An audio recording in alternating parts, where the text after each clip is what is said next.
Hey, do you stare at your phone wondering what you should be posting to your Facebook and Instagram accounts for your business? If so, stay tuned. This video is going to make your life a whole lot easier.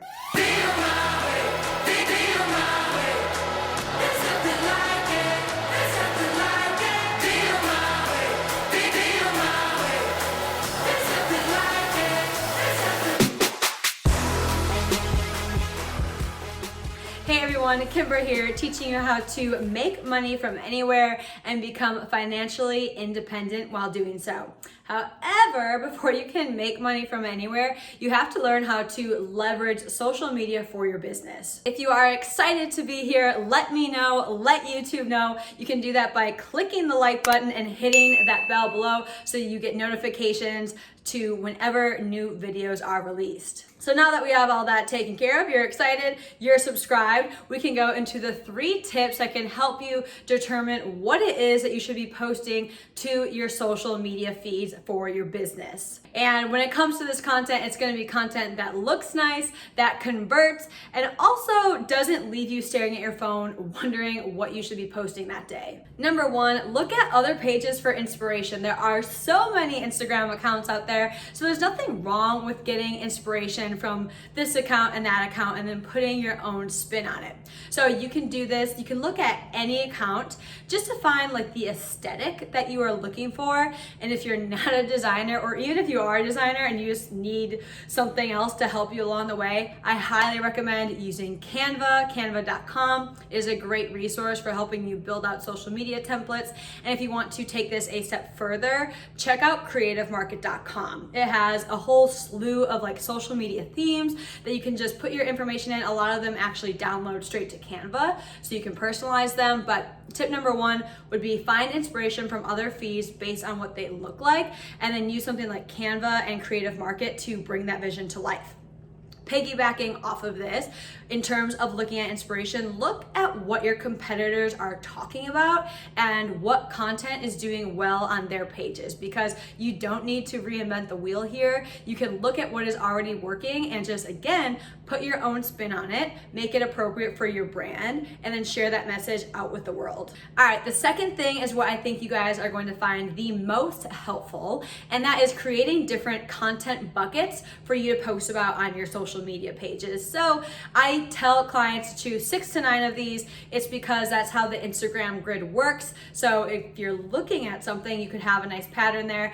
And if you're on Facebook, where it doesn't matter what things look like in terms of the grid, you are still ensuring that your content is rotating regularly and it's not getting too stale talking about the same thing over and over and over again. So the next few things I'm going to go through are different content buckets for service-based businesses. The first thing is going to be a how-to. So this is showing your audience how you solve a problem. This is not giving away answers. This is showing them how to do a part of your process so that they can then see that you are the authority in the space and that you know what you're doing and that they should trust you. The second content bucket is doing something that's like a myth buster, or maybe sharing something that has a polarizing view on things. So a myth buster would obviously be like, don't eat fat, it makes you gain weight, or something like that. And something that is polarizing would be an opinion that you have that not everyone else might have, but the people who have the same opinion as you, they're gonna feel more connected to you, and probably means that they're gonna have a higher chance of working with you. The third thing is client results. Show people that you actually do what you say you do. So show your client results, your testimonials, and just show people that you have social proof of the service that you provide.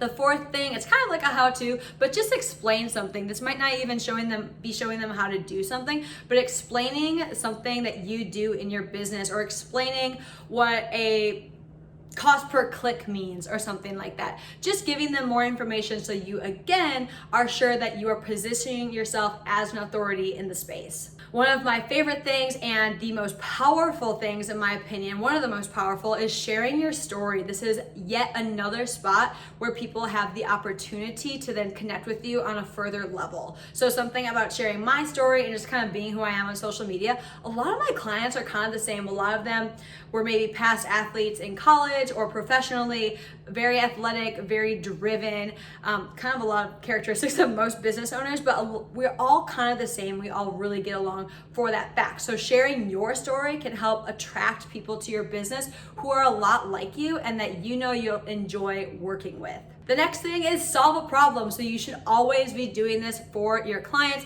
And of course, you solve an overarching problem. It might be losing weight, but within losing weight, there are a lot of teeny tiny other problems, right? So you want to solve these problems for people. That might be when you go to a restaurant and you don't know what to order, walk them through how they can find something healthy and clean to order at a restaurant. That would be a great example of showing your audience how you can solve a problem for them.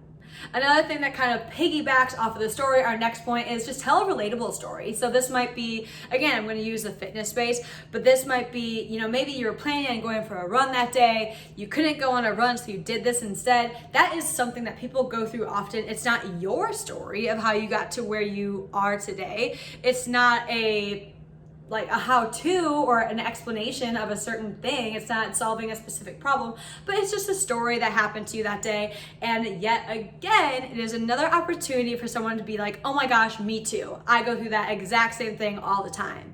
Another thing that I really enjoy doing on social media is sharing personal posts about yourself. So within this content bucket, content category matrix, you're not posting about personal things all the time, but you're posting once every 6 or 9 posts to let people get to know you more, because again, people work with people that they trust. People work with people that they know. So show people that you are spending the week on the lake with your significant other, that you got a brand new puppy, that you are gardening. All these little interests that don't have to deal with your business are still things that can make you a client magnet, that can get the right person to work with you.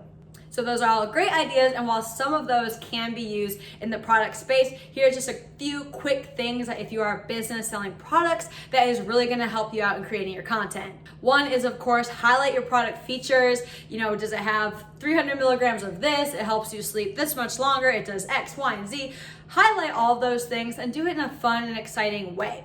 The next thing would be to tell your brand story. So just like in the services, we kind of told your personal story, tell your brand story, have a few different facets of that so people can discover new things about your brand every single time they read a brand story. And then they can relate to you, and then they can connect with you on a deeper level. Next is show different uses of it. So maybe show how different athletes are using it, maybe show how different moms are using it. Whatever category you're going after, whatever niche you're looking to target, show how that audience is using it and show the different ways that they're using it and how that audience is implementing your product into your day and how that is in turn making their life easier. Almost a no-brainer, this is gonna be user-generated content, and actually this goes for both products and stories. If people are posting about your stuff, make sure you share it. Share it to your Instagram story, share it to your page. Again, that's all about social proof, and it shows that other people are using your product and you're not just trying to sell something for the first time.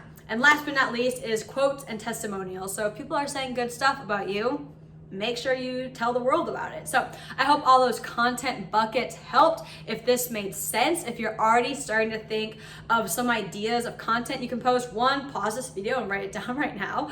2, type light bulb down in the comments. I always love seeing when people have aha moments, and I would love to know if you just had one right now. All right, tip number 2 is a big one, but tip number 3 is a little one, which is Instagram stories. They're 15 seconds long, and hopefully this description will only be 15 seconds long too. It's not, it's gonna be longer. But Instagram stories are a great way to highlight the things that maybe aren't the best looking, that you wouldn't put on your feed, but are super important and need to be there anyway. So that could be user-generated content. This is a great place for you to highlight those things, is in your stories, mini trainings, testimonials, people talking about your product, quick behind the scenes. All those are really great pieces of content to share on your stories. Also thinking of tagging customers, tagging people so they can then share out their stories is going to be a great strategy for you. Also, if you didn't know, stories is where it's at. Instagram likes it when you use stories. People are on stories a little bit more than they might be scrolling their feed. So keep in mind that you can also just share the post that you posted to your feed that day, share it to your story, and then tell people that you have something new to say. So stories are a great thing to implement if you're afraid to start doing any of these things. Actually, anything that we just talked about, if you're afraid to start implementing a content strategy, just start. And gonna make this a little easier for you. I have the content, my buckets and my outline of everything that I do to create content. I am letting you download it by clicking the link below. So go and get your download. It is gonna just be a Google sheet that you can take, copy, put it into your drive, and then start creating your content strategy from here on out. So the goal here is to no longer look at your phone wondering what to post. This content guide is going to take care of all of that for you. And I'm just really here to make your life easier. So if you enjoyed this video, make sure to give it a like, and I can't wait to see you guys in the next one.